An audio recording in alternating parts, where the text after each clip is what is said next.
actually coming in from Rockat's side, and of course, as we just saw, Nidalee against Freddy. Source was so annoying against Roccat yesterday on Nidalee. Freddy's not going to see it a single time. Well, we saw this yesterday. A lot of focus on Freddy. That is how Alliance managed to crack down SK Gaming. And again, with all 3 top laner bans from Roccat, they're doing exactly the same thing. Focus on Freddy. Tristana, the final ban as well, coming through. That means it's going to be an AD carry first pick. And this should also mean for Freddy. I mean, if you look at the champions he normally plays, Renekton has then been his go-to champion when everything else is kind of gone. But Renekton in this meta here, if you just lane stop on him, he will never have the impact in late game, as we see some other top laners happen. We see all these late game comps now, where Renekton doesn't really fit in.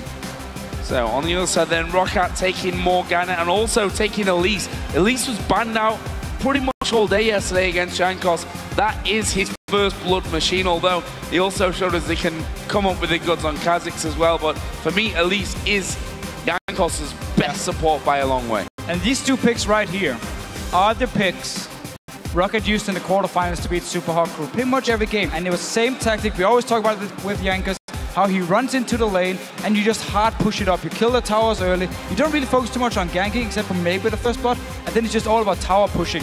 Morgana and Elise is one of the best combinations for not only picking off people, but also pushing towers. Well, Svenskeren gets his hands on Kha'Zix. It was a key part in every game yesterday, really, all throughout the best of 5, 2 best of 5 series. Kayle also picked in. That's going to be nRated. He hovered over Orianna for a while. We talked about how it could be potential ban. What has surprised me here, 5 picks come through, 3 bans on the top lane, yet nobody's gone top. Unless it's going to be killed top lane here, but could also be killed support, of course. We do already have the AD carry first pick from SK Gaming because they banned Tristana. So far, the 2 players we were looking at in terms of champion pool was Celaver, because he only played 2 AD carries so far, and then Corki was going to be his like mid-game AD carry as the 3rd one.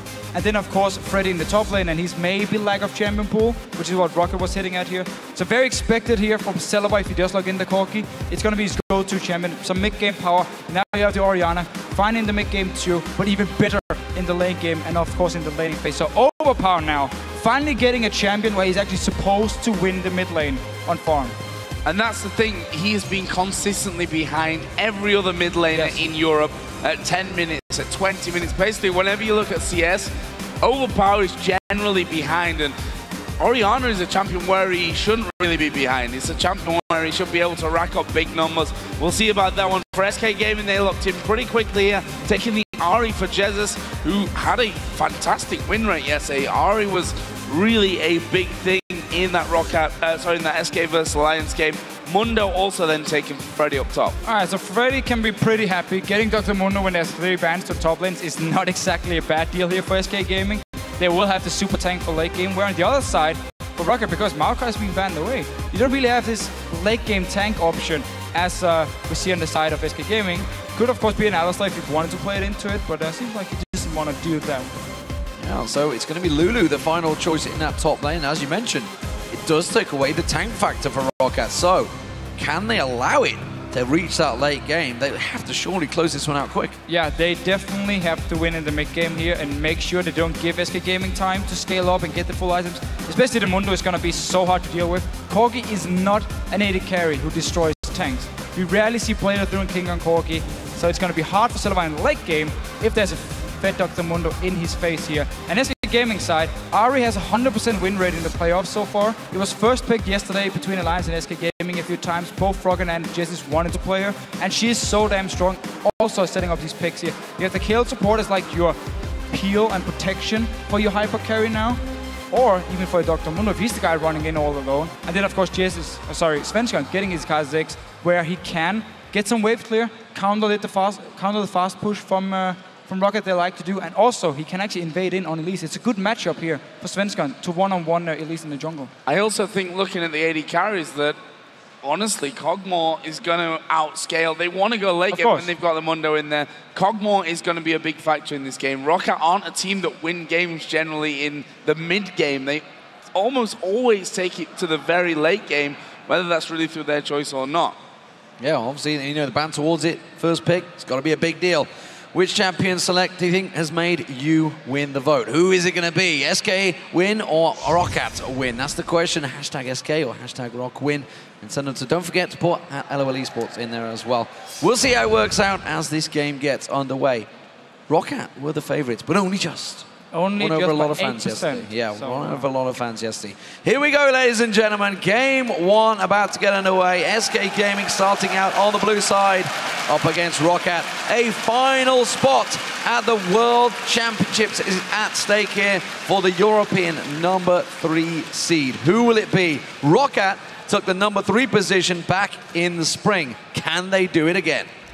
And if you look at their bottom lane here from SK Gaming, it's actually the same setup they used against Alliance yesterday when they played, where they played Corki and Morgana. And really likes to pick Kayle into Morgana and simply just try and push the lane 24/7 into the tower, try and deny some CS from the enemy AD carry, and never really give them a chance to poke back. And also Corki, if he's under the tower, he can't really poke the enemy AD carry because he's low range. He needs to land the rockets, he needs to land the Q, and it's easy to dodge around if you also have the minions to help you. So let's see how this one goes. And Celaver yesterday, Tristana was of course his real big impact champion. Now was banned out here today. Leaves him with Corki after Kog'Maw was first picked by SK Gaming. And again, Roccat being pretty active here at level 1. Looks like they're headed down onto the bottom side of SK's jungle. We'll see how far they go with this one. Looks like they're going to get a ward over by the Red Brush and one by the Wraith Camp as well, and simply just head away. So interesting there, sweeping lens picked up at the start by Jankos, and they cleared away that red buff ward. It has been replaced, just saw Jesiz replacing it there. I wonder if that means they're going to try and put some fear in them, but the fact that they held on, Jesiz held on to that ward, will give them the vision back there. Interesting, you're doing the starting, you don't often see the sweeping lens as their first item these days. No, and when we actually do see it, it's often from the support, just to deny some vision down the bottom lane and potentially set up an early gank.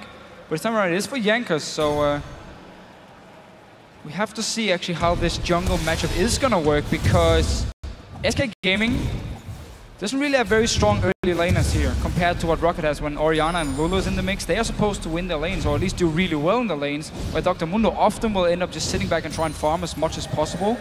So that should mean Svenskeren can really just invade in easily, because then Roccat can quickly send in both solo laners to help Jankos. Speaking of Jankos, we'll see if he can pick up another first blood here, playing Elise, pretty much the machine that he's been using to get all these impressive first bloods, and really developing this Roccat style of early turret pressure with that ranged jungler. We'll see if he goes for that kind of thing here once again. Moving over to his red buff now after just taking the blue buff. Same can be said of Svenskeren down on the bottom side of the map, and VandeR just trying to keep nRated zone. Actually, it's a good little binding on towards nRated. It's going to be a lot of damage coming out of Celaver. Yeah, a lot reverse back on towards him. See how he sticks to that one. Also the vision, of course, they spotted Svenskeren, they had that ward in that bush, so they know he is in the lower half of the jungle, so they put the pressure on nRated early. They know he's not going to be nearby, and it also buys time for Jankos to go in towards this top lane. He's going to hold out, try and land it. This cocoon is good slow down. He's going to try and force the flash out of Freddy early. He's coming around, so he's going to go in towards it. Joe. Oh, Freddy here, can he get away from everything? Actually, the spider coming in, and he waited it nicely there for the cocoon.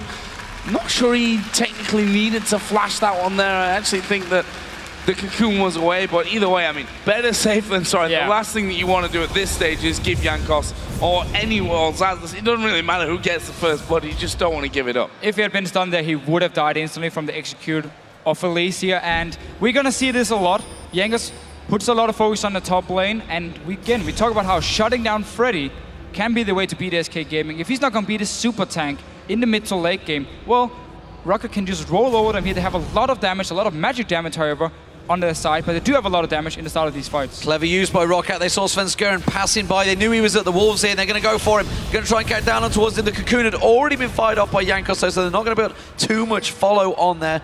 Xaxus actually wasn't close enough. He used the speed up for Jankos to get close enough, instead forced him away. So attempted counter gank didn't work.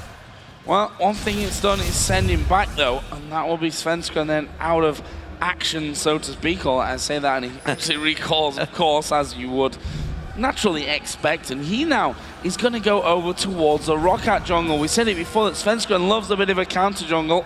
But he sees Jankos actually doing his Wraith Camp. Overpow actually moving up from this mid lane as well. Svenskeren will now have to back off. And this right here is exactly why Svenskeren can go in the jungle and try and fight Jankos. He can maybe go in and place a ward and spot him and then jump out again. But you saw Overpow instantly, as Svenskeren was around the jungle, he moved from the mid lane, already pushed it in through the tower, and was ready to help Jankos.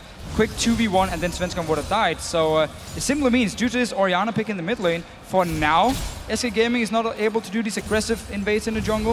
If Jesiz, however, picks up an early kill, then he can start controlling the lane. So let's check out this bottom lane. You know, despite the trading, obviously we saw nRated getting pressured. Panda does have the CS lead at the moment. Only just, that's going to get cleared up to 33 for Celaver as he works out the tower. nRated, ballsy play, look at that. Really wants the tug binding used on him, trying to bait it out from VandeR there. But it's not going to happen. Celaver is going back, so he's going to be the first AD carry. Or is he? He's cancelled it. He's cancelled his back. He was also just grouping up the minions on Kayle, so all his AoE damage would hit every single one, and just try and fast push it into the tower because Celaver was trying to recall. He wanted to deny the entire wave here, but he actually cancelled it and stayed in lane. He does have heal, no health potion, but at least for now he can stay and farm on the tower. But this is exactly what we talk about. SK Gaming loves to do in the bottom lane when they're against Morgana. They pick the Kayle support and they just push the wave as much as possible. The only reason they're actually freezing it now is because Celaver was low and they were hoping he was going to step out and try and get some farm, and then they could punish him. But he's recalled, and now they actually lose some crucial time where they won't push it in. Also see a lot of wards picked up by SK Gaming, so they want to make sure they've got vision control over the map, and probably more specifically that bottom side of things, as VandeR is going to be tanking up the minions for now, making sure that they don't go underneath that turret, using his black shield there. Actually took a couple of little auto attacks from nRated as well. We will finally see Celaver get back in, not quite got his phage finished off, but also elected for second Doran's Blade. Just needs a few combat stats in lane here, otherwise he's going to be way too weak compared to Panda, who's going to get the Trinity Force before him if they keep this farm going, as we see right now. Speaking of combat stats, these two mid laners, looks like it's going to be Athene's for the two. Got to keep an eye on that one for Roccat. They could do with a Morellonomicon in there maybe for that grievous wounds. Freddy is going to need controlling somehow as it gets going. We'll keep our eye to see whether Overpow wants to go for it, whether VandeR wants to maybe even build towards that later on. Well, they do have 2 ignites here, so they have some healing reduction, but it's a good point. We can see Morellonomicon from Overpow. It will be a little bit risky, especially because he is against Ahri, and you want to get some early magic resist, so you don't. So Ahri loses her all-in potential on you, especially when the DFG should be completed from Jesiz as the second item. He normally goes Athenes into DFG. We see some mid laners go like full damage early on and just ignore the Athenes, but Jesiz is still a guy who likes to play the lane fairly safe, and we often see him put a lot of focus on just wave clearing and farming up a storm before he goes aggressive. If only Jankos had the vision and had gone south there, he could have trapped nRated, but instead it's Jesiz he's going to try and focus on over at this Wraith. Not going to waste his smite on the big Wraith. No, looks like he's happy to let that one go. Doesn't want to get too close. The danger of Jesiz doesn't have the vision of this one. He is spotted out himself, so they know exactly where he is. And Svenskeren is a little cautious. Red buff has just spawned, and it looks like they want to try and steal it away. Jankos coming in there, but actually the bottom lane of SK Gaming coming up there just to make sure that that buff was going to be safe. And you see Roccat just backing instantly out of that one. Back to the topic of the mid lane, I'd actually like to see Jesiz be more aggressive. Actually, forget that, because nRated here taking a lot of damage actually from Jankos, who's pretty much out of mana. Panda has now shown himself from that bottom side as well, so Roccat do have to back away. But my point that I wanted to make there, I'd like to actually see Jesiz be more aggressive, because Overpow is such a passive mid lane, and we actually saw it yesterday that if you get ahead of him, if you're able to kill him off once or twice, you can do it over and over and over again and get a real good lead. It is just hard because he's playing Orianna, so he's one of the strongest laners we have in this mid lane here. And he can also stay and just use the ball to farm. Svenskeren is now doing his standard second red buff spawning in the game. He will always be there. Apparently he even does it in solo queue. He will tell his laners, push your lane now at 7 minutes, I'm gonna go invade the red buff every single time. And once again he's there. Jesiz instantly pushed to mid wave, and now wanna join Svenskeren here. Oh, he needs to be careful. Overpow. Very dangerous, yeah. Overpow comes around, puts the offensive ball into Jeziz's face. That will be Jankos who will pick up the red buff with the smite.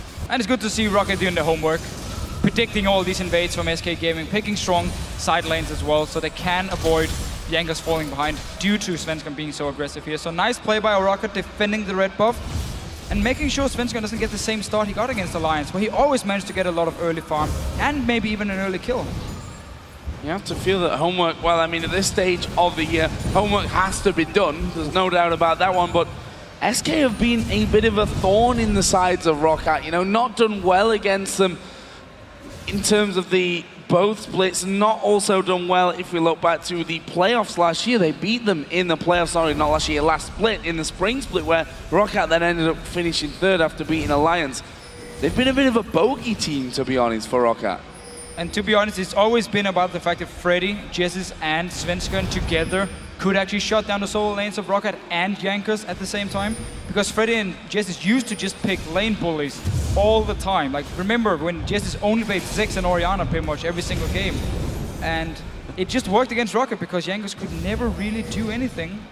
This time around, they haven't managed to shut him down. And we've talked enough about these two junglers now. Oh. Well, not enough. No, I just briefly want to mention that Svenskeren was so stealthy he completely fooled our cameraman there. It was quite funny to see.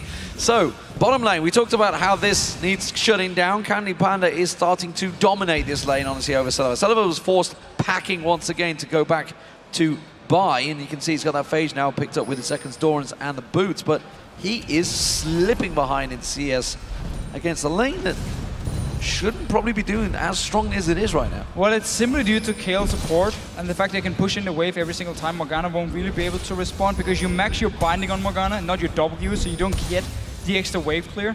And then Corki is just forced to sit on the tower or behind the minions, and then you can't really trade with the rockets properly. You have lower range than Panda as well, making it very hard. And of course, nRated can smack you in the face a few times if you get too close. And we actually did see Celaver. As soon as the lane was pushing down to SK Gaming side and it was freezing, he left the bottom lane. That's where they actually invaded onto the red buff and tried to pick up a kill because he couldn't stay in the lane, which is a big issue and another reason he's even further behind. Trying to push out a little bit there. Celaver actually going back to ward inside of the tri-bush, and there is the binding landing. It's going to be a bit of free damage basically from Roccat's side, but Panda landing a couple of good ultimates there. We'll make sure that that trade isn't for nothing, but here is Jankos. Scoreboard still sits at 0-0. See if he can get in here, pick up, or help at least pick up a first blood for Roccat. Jankos sneaks in unseen so far. No wards picking up his position. Panda was to step forward just a little bit. The minion wave was cleared out. Now he's going to come through. They're just going to back off. Svenskeren still unseen just behind as well, so he's staying around. It looks like he's happy that this is going to be safe at the tower. Both junglers just looking there for chance of a gank, and then moving away once again. We do see Lulu build Morel and Omicron, as you talked about earlier. So that's going to work great against the Dr. Mundo, and Xaxus probably doesn't feel he needs the defensive stats anyway. Freddy can never really get to him. They're just standing there, clearing the waves. Freddy's staying on the tower. His tower up in his top lane actually is down to about 15% HP, because every single time the wave gets pushed down, he will farm it, but he can't do it fast enough for Xaxus to not even hit the tower. So it will actually go down within the next few waves, unless SK send Svenskeren out there. That may well give them the advantage. Roccat could force this one, the Dragon. They could take tower at the same time, and if teleport is used by Freddy, it's not available for Xaxus. But SK, I don't think are aware too much of this one. Ward was just cleared out, so I think they're going to have a rough idea on the timing. It's going very low, and Svenskeren is going to be pretty too late for the smite party here. Far too late for that one. Roccat pick up the first Dragon of the game, and definitely a big bonus for them. And this is more of the SK use. Panda's like, get off my pink ward, whereas really Jankos has just left him. It's like, come on, guys, defend this ward. It cost me a lot of gold. Really wanted to keep that one alive there. Actually, Celaver stuck around in lane there mostly, whilst that Dragon was going down. Still a good chunk of CS behind there. 15 CS now, actually. Well, this Dragon, it was too easy for Roccat to take it. If we actually do look at nRated at the moment, he doesn't have any wards on his sidestone. And it's been like this for the last 5 minutes. I just went back in the game to check. He's actually been sitting with an empty sidestone for 5 minutes now. Not been back to base for a long time. He racked up a lot of gold as well, which simply meant there was no wards in the rear area. So as soon as Jankos moved in there, placed the pink and noticed, okay, they don't have any vision right here, we can just start it. Nobody from SK Gaming, except for Svenskeren when it was too late, actually expected the Dragon to be taken here. So a bit too easy from Roccat. Not enough wards, as we normally see from SK Gaming. Yeah, it is a common problem that we saw up to about 20-minute mark. They were generally okay, and then they were slipping away in the wall control. If they're slipping away this early, it is a big, big problem. Top lane, Morelnomicon now completed along with Source Boots for Xaxus and Freddy. He's got that Spirit Visage, slowly becoming that gigantic, annoying tank that we know he will be. Could probably go fairly heavy on the magic resist as well, judging by obviously Rockat's got 3 members with the magic damage. Plus and well, technically, 4.5 technically. Yeah, 4.5. So it's going to be full magic resist from the side of SK Gaming, making it even harder for Roccat in the late game to deal with them. We already talked about how Celaver is going to get outscaled, Xaxus is going to get outscaled as well, and you get pretty much full magic damage. So it's going to be very, very hard in the late game for Roccat to kill the members of SK Gaming. And while they did have to focus on Freddy in the start of the first game from Jankos, and they will be able to take his top tower whenever they want to, they're not stopping Freddy from farming. So he's already at the Spirit Visage. He can go for his second tank item, potentially before the next dragon even spawns or get close to it, which is going to make him pretty strong already in the mid game. Yeah, when your top laners are almost touching on the mid lane CS, and that just shows you how really quiet that top lane's been, or maybe we should say how quiet the junglers have been at this point. Jankos, of course, did come down to the bottom. Svenskeren was in there as well, but not really too much activity coming out of the jungle. And we can see that Jankos going for his favorite build, I think it's safe to say by now. Getting some good damage in there early with a Spectral Wraith and that Haunting, guys. This is going to be the first turret of the game, though. Going over to SK Gaming. Yeah, solid work from SK. They've been pounding away on that bottom turret. That buys time for Jankos to head towards the top. Remember, as you mentioned, this tower is pretty low in this top lane. It's only going to take a couple of hits. Sadism's already being used by Freddy, so he's got no ultimate to fall back on if Xaxus were to suddenly burn down the damage. Xaxus is going to take away the white on the left-hand side. And with this wave, they may well jump on Freddy. Let's see what they do. They're going in. Oh, it's going to be bad. The tower is very, very low. Actually, they decided to just jump on him there, not finishing off the tower. Wild Growth will come in. It is Jankos that's tanking it up, but he's able to go in again, and the first Blood Machine does it time and time and time again. A nice little trade here. Tower was so low, they could have instantly killed it after they took down Freddy without his ulti. Now onto this mid lane here. Oh, SK have moved around on force. That's going to be a simple turret, 4 members collapsing in amongst it. But look at this. Roccat not done yet. They're continuing to push down the inner lane. Roccat realize they need to react to this. SK could sweep across the river. They are doing that. There's 3 members heading up the river right now. Candy Panda's holding busy in the mid lane. Shockwave comes out, flashed away by Candy Panda. But let's look towards that top lane at the moment, because they're going to get collapsed on. Jesiz making the way across there. Jankos comes in towards them. Charm does not land. He's going to come rappel back down there. Flash is available for him if he needs it. If he can get a save. Oh, can he get that? No! Not quite enough damage. He didn't get the support. But Roccat do get the middle turret down, and now they have 3 turrets themselves. So the teams here are trading towers. They're trading kills. First we saw Freddy go down the top lane. The tower went down as well. At the same time, the bot lane tower went down, and then instantly SK Gaming said Jankos is in the top lane. He won't be able to help the mid lane. It was already low. Jesiz had pushed it in, and Easy just rotated from the bottom lane to mid lane, picked up a neck or another tower, and now Dragon spawning in about a minute. And that's the thing that Roccat seems to do so well. Very reactive plays there, pushing into the top lane. You also have to say that SK just didn't really react at all. Or, well, obviously they did. They went in later and got the kill, but it was very, very slow. They lost the inner turret in the top lane before they even started to move away, trading it for that inner middle turret, which some would argue could be just as important there. Once those middle turrets start to fall, allows you to start working your way through the enemy jungle. But for now, despite the fact that we are, 5 towers into this game, low scoring, still quite cautious. A lot of focus on just like farming in the lanes. We haven't seen a lot of jungle action, and then either take this safe ganks where you basically run in and just kill a tower and not go for a straight up gank. Now we're gonna have the dragon spawning very soon. We talk about Roccat in the mid game. They have to be able to go in here and take this fight against SK Gaming. If they lose it, they will fall very far behind and also get outscaled here. And Xaxus is sitting in the top lane, no teleport. Freddy can join in for the dragon here as soon as it spawns, and it also means SK Gaming is feeling very confident, so they move straight into the river and place the wards because they know Freddy can join in at any time and be 5 versus 4. Problem is, of course, Xaxus has put a lot of pressure in that top lane. They did just take down the inner turret, so if Freddy goes away, They are leaving an inhibitor turret exposed, and it is Xaxus still shoving out that wave. He's got that needlessly large runner now, so a lot of magic damage. We'll see whether he makes his way down the river. Ward spots out. SK clocked out on the side there. Big item completed for Overpow should this fight happen. That shockwave will be doing some serious damage. Oh, Xaxus caught out a little bit, but sidesteps it. Wild Growth has been used out, and the flash is going to pounce on towards this one. Overpow forced the flash as well, and that may well be the trigger. No! That's going to be a quick shockwave. Why? Used out because Roccat are trying to buy time to take down the dragon. They're sneaking it fast in the background. They hit and run, they're gone. Wow, okay, so Roccat actually used 2 big ultis here, used 2 flashes. It would have meant they couldn't actually fight for the dragon, but because SK Gaming sent every single member to go and try and kill Xaxus here, Celaver, VandeR, and Jankos could just sneak the dragon. Nice play. They need to get into this mid lane though, because there's a lot of people pushing from SK Gaming. And they are going to start to move back into that one. Xaxus' TP is still down, so he's not going to be able to get in unless he walks away from that top lane, and then most likely gives up the turret to the Mundo.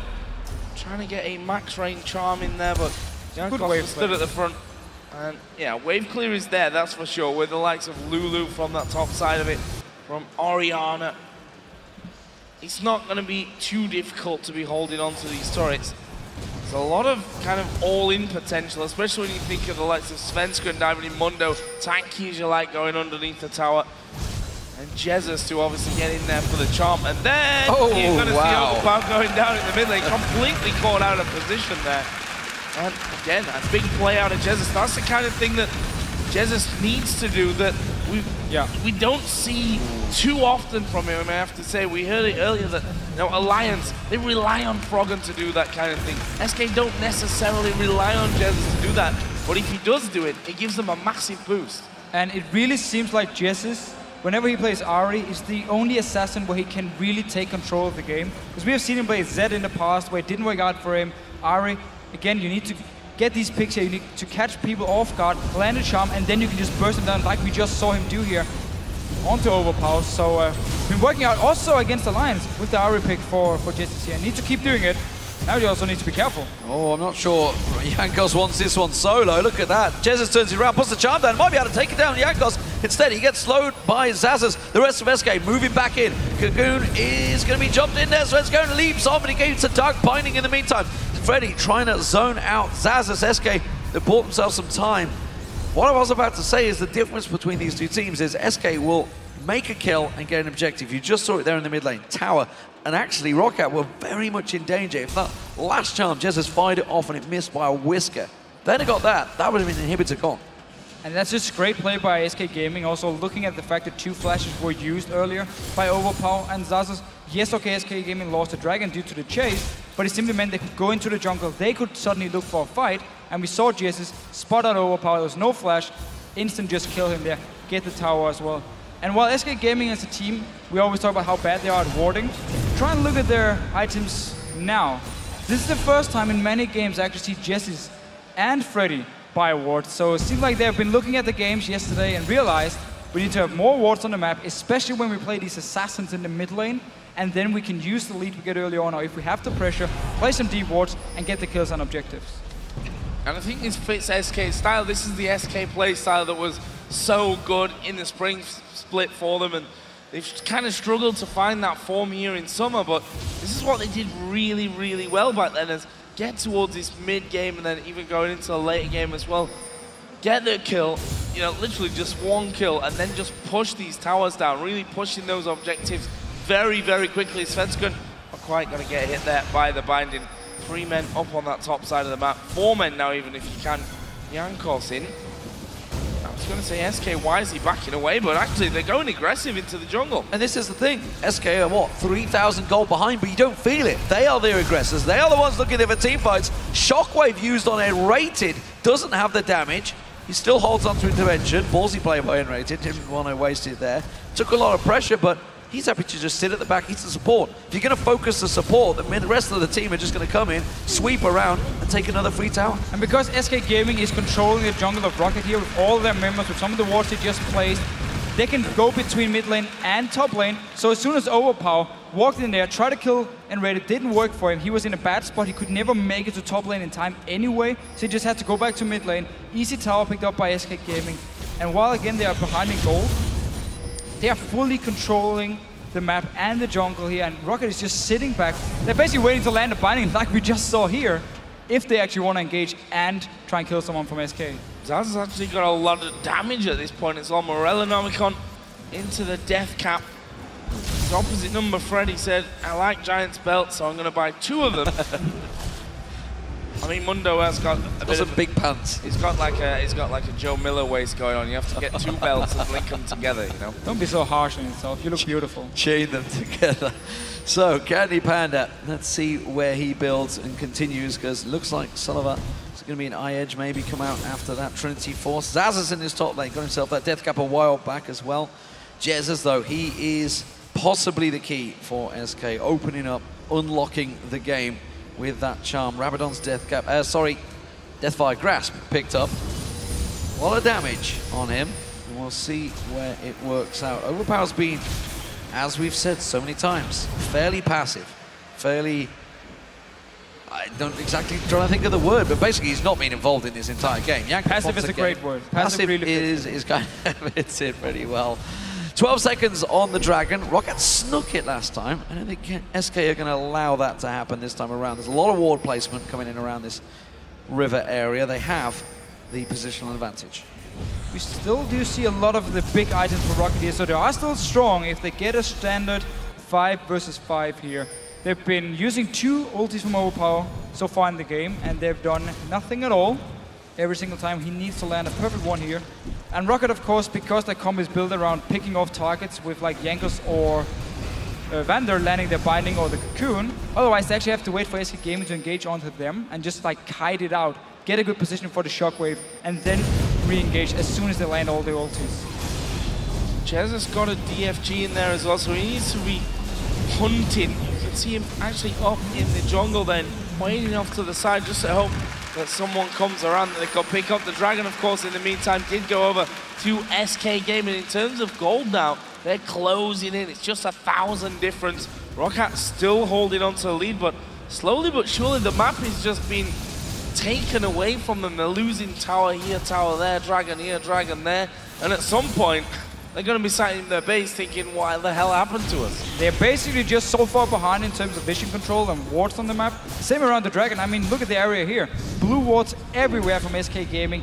2 wards from Roccat placed around their own blue buff. I mean, they can't use that for anything. So as soon as SK started the Dragon, Roccat couldn't find an opening to engage in, because you're going to run straight into an Ahri. She's going to land a charm in your face, and you're going to die, which means fight is lost. So they had to just stay back, couldn't find an opening. Again, they don't have any real engage unless they land a binding or cocoon. But to do that, you need wards on the map. You need to see where SK Gaming is going or moving around, and potentially hope a support is going to face check you, which he didn't. Jesiz caught out with a dark binding. Now they're going to follow through. Shockwave will pull him down. Intervention, though, is popped, and that's a lot of ultimates used.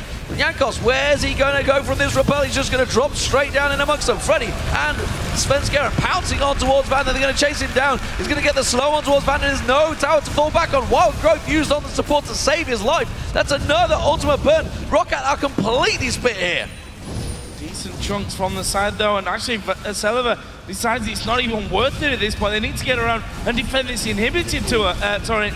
And Roccat are just nowhere near this one. SK right on top of it. No shockwave, of course, for Overpow after it was used earlier. SK losing a good chunk of health, though. See most of them down to around about half binding. Will land onto Candy Panda. They're going to try and get on him. He will fly. Flash in from Celaver. They do manage to get the kill. In fact, it was VandeR that did steal it away in the end. But Celaver's been the man of this fight. Will Valkyrie in. There's a charm going on to him. That should slow him down enough for SK to get away. They've got to keep chasing. They want to force them out. They need to get something from this one. They've just lost their inhibitor turret. If they could continue burning them down, they may have been able to sneak the Baron. But again, SK disengage. A single charm from Jesiz onto the AD carry, stop them dead in their tracks.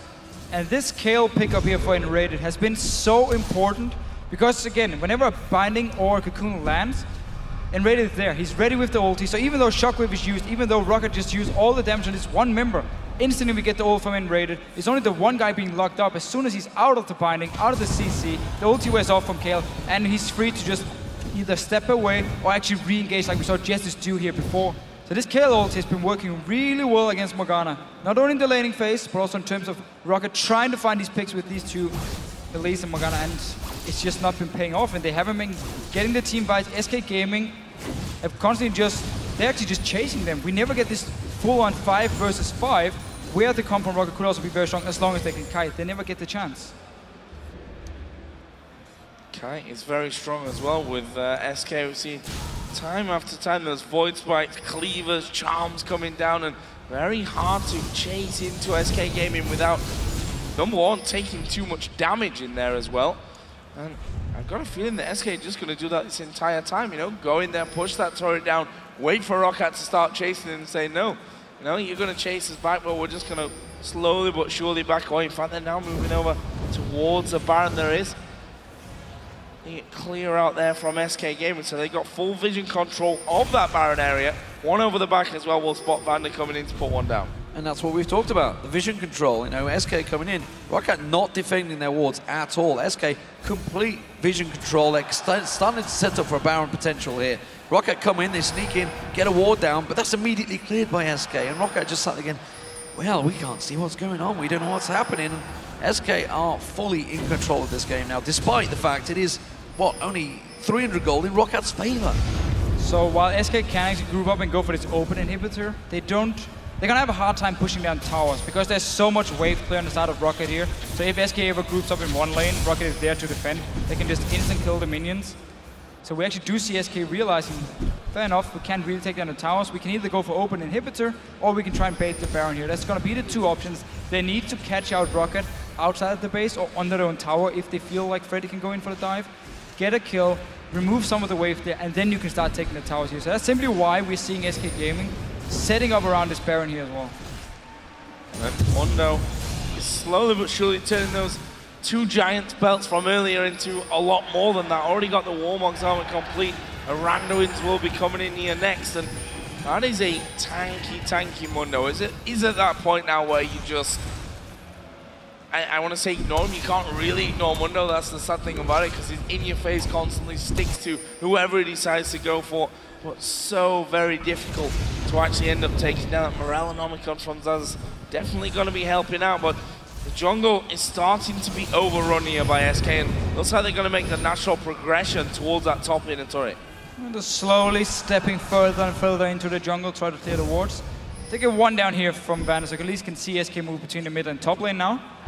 But it's so good for Freddy to play against so much magic damage because it opens up again. Spirit Vision first item, perfect with Dr. Mundo. You get the health regeneration, and at the same time you get Warmogs again.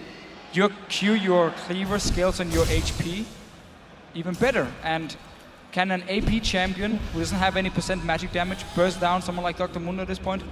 Not gonna happen. Well, all the focus around the Baron buff area has left the Dragon completely untouched. It spawns now, and that's not what SK care about. They're on the Baron. Roccat nowhere near this, being zoned out completely by Freddy. He is running basically as a bouncer right now for SK. That is a quick and easy Baron for SK. Look at him, the entire team on top of him. He's just like, yeah, whatever, you know, gonna kill me. That's great. He died. We already took the Baron. Yeah, really just basically blocking with the power of him. We see that the Phosphorus bomb coming over the top from Celaver. Roccat realizing that they've lost out on that Baron.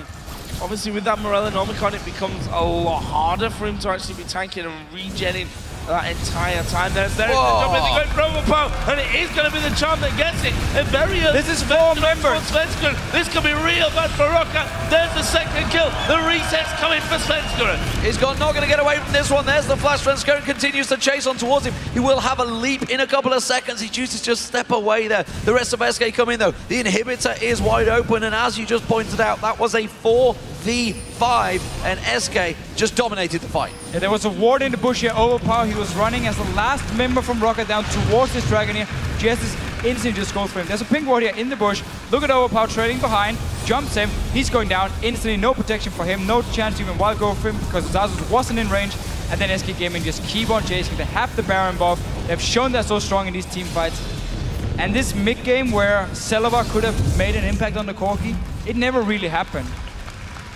Problem is though, even if you'd have gone something into the late game like we saw him doing so well on that Tristana, if you think back to yesterday, the way it's going here, they're not going to get towards a late game period where it's going to be so strong. They've just not been able to capitalize on the power that he should really have. If you look at down his items there, looks like the Infinity Edge will be coming out next year. He did get a Vamp Scepter halfway through to keep himself some sustain going. But then you look towards Mundo and you think Branduin's Warmog, Spirit Visage.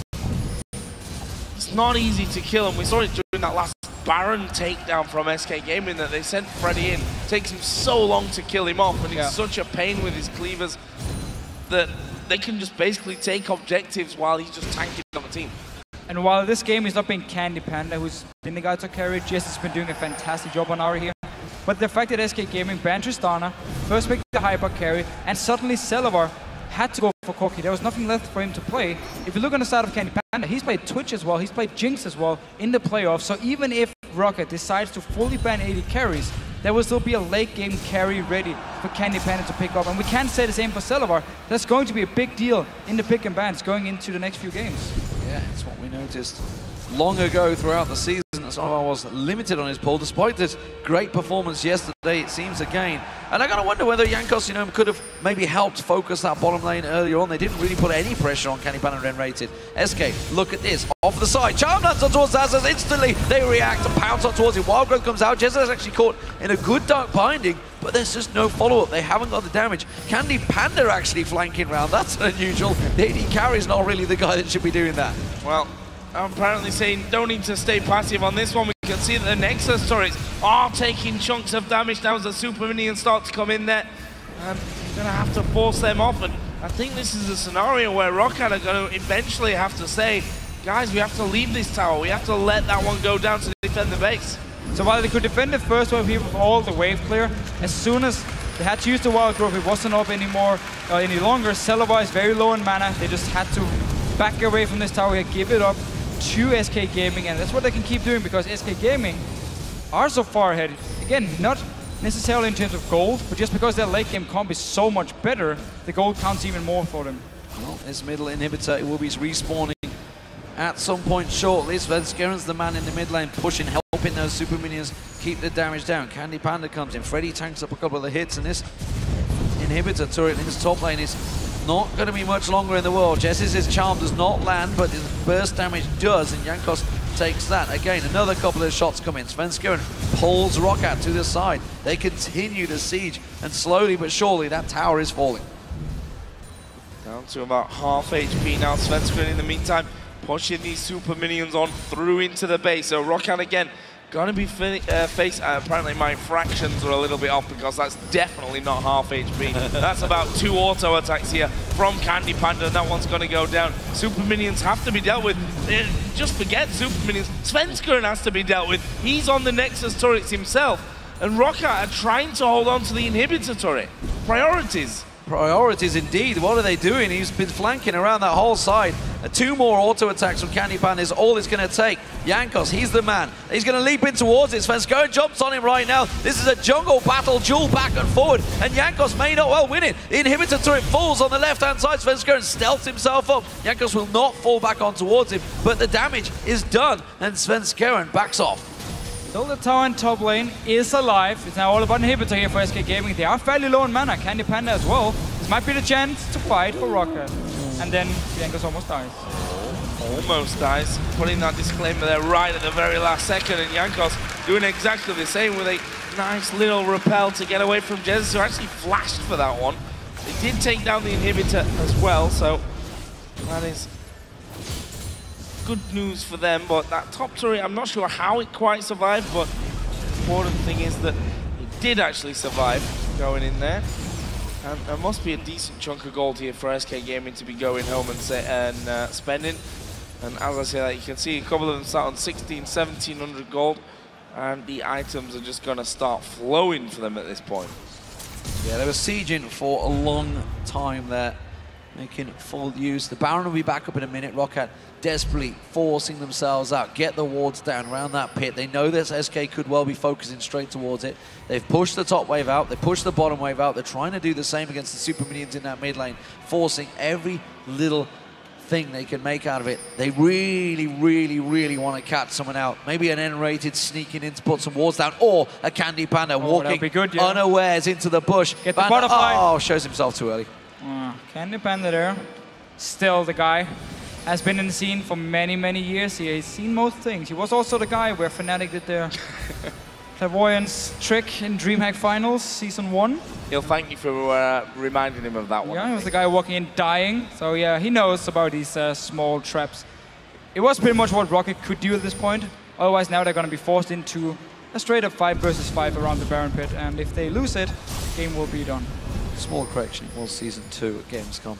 Right here, actually. Really? In 2012, I believe. Huh, almost the same. Yeah, back old El Clasico there. So, Baron is live, Dragon is spawning.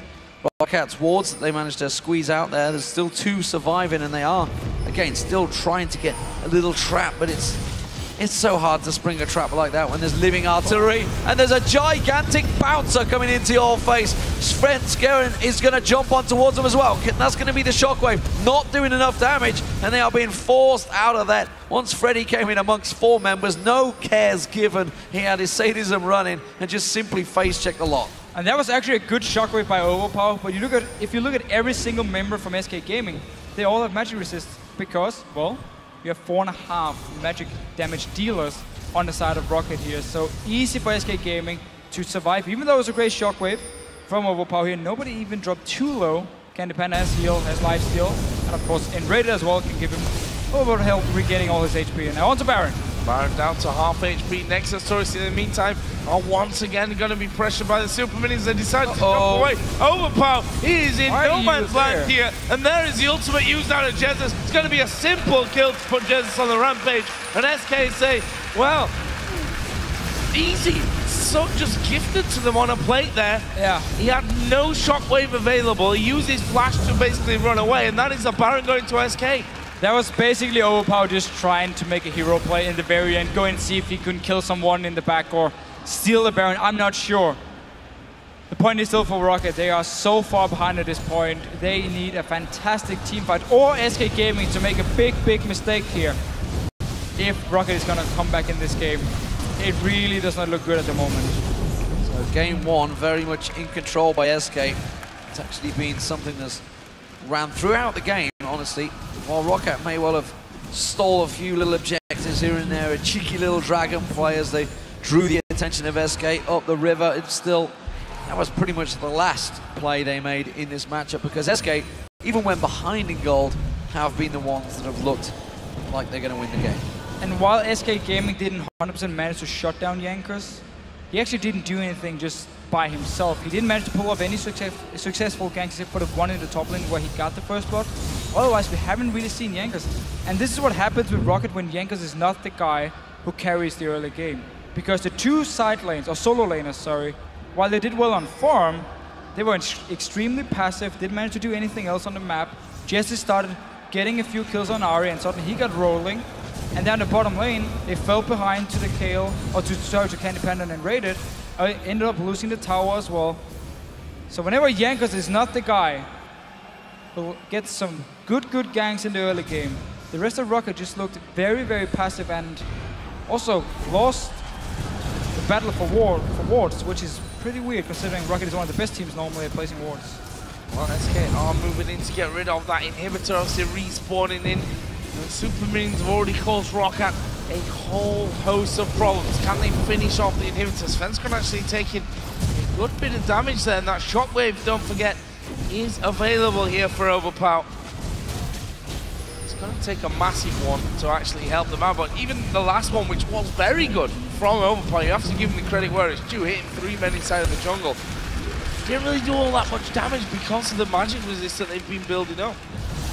You know, Roccat keep doing this combo there, the Cocoon, Dark Binding, double CCing someone, but there's just no follow-up anymore from Roccat. They keep landing there. They just did on Freddy. Look at Freddy, he's back to full hit points already. Intervention's always there to fall back on as well. Another inhibitor goes down as Freddy just stands and face tanks all of Roccat, while the rest of SK just chip away and melt down the base. Roccat are absolutely helpless here as SK look to close out game 1. It is a solid performance and a Bit of a worry for Roccat. We said it from the very beginning, though, back in pick and ban. How are they going to deal with Freddy on Mundo? They banned out 3 top laners and still waited to counterpick. They just, I mean, they took his tower in the top lane, they killed him once, but he was even in farm with Xaxus for the entire time. What is the reason to pick Lulu then? If you're not even going to try and bully and shut down the Dr. Mundo up in the laning phase? Yeah, okay, sure, you have a lot of utility in team fights, but you're never really going to have a real tank because Lulu is your top laner at the moment and you have Elise jungle. So Freddy, as long as he just picked up all the farm he could in the lane, he got early Spirit Visage, then he built in towards the Warmox, the double Giants build, and from there on, he was just unkillable. And I think that's the point of it, that Lulu had to bully Mundo, slow him down from getting to this stage where, to be honest, I mean, this is kind of the composition that you exactly don't want to play against a Mundo, which is full of magic damage, even from the AD carry. And the thing is, he got to that stage, and Corki never really had his time to shine in this one either. You know, if we were now looking at a Tristana or maybe a Vayne as well, obviously that'd be a little bit more vulnerable in this composition, it would be doing a lot more. I mean, the Rockets going through don't really dent anybody on that SK team. And the gold graph we just saw there, you know, kind of basically shows what exactly we talked about. You know, Roccat needed to win early. They had a 5,000 gold advantage yet. Never made use of it, never at any time looked like they were going to go for it. They are going to try and go in. That was 2 ults, by the way. A risk play comes out, it doesn't work out, and sure as hell, SK will punish them here. They're just going to pace on through and rush into the base. The super minions were already on the Nexus turrets. They're going to take down. It is going to be Roccat going out in game 1. It's a best of 5 though, plenty of time to turn around. Their coach Veggie is going to be having a look at this one and having a long, hard think, because SK Gaming, they were in full control of that game, even when they were 5,000 gold behind. And it actually almost felt like, while Roccat were trying to ban out Freddy, they also banned out Xaxus, their own top laner, because he had the last pick. He could have taken Dr. Mundo earlier if they wanted the late game tank, because it was picked by Freddy in the last rotation by SK Gaming. They had some of those options for Roccat to take it. Instead, they waited, wanted to last pick the top lane, end up saying, we actually don't have anything we can play into this Mundo now. Let's just try them Lulu here, try and bully him early on. Also remember, Lulu was nerfed even more here on this patch. Like, you don't get the same utility from your Q and your W anymore, so it just felt like Roccat in the end actually banned out themselves. Yeah. And also they need to really look here towards Celaver and say, what other picks do we have? Do we have any other late game carries? Can we play Jinx? Can we play at Twitch potentially here for him? Otherwise, he might be stuck on Corki for pretty much every single game. We should look at Ahri as well for Jesiz. It's a strong champion. It has been throughout the season, honestly. But 4-0-3, you can't argue with that. Did his job. Well, I say out-farmed. He kept up with Overpow pretty even. But honestly, he was the impact. He landed that charm. He got the kill. And that's what started forcing the towers. Even when they were behind, you always knew there was that play that was going to be made.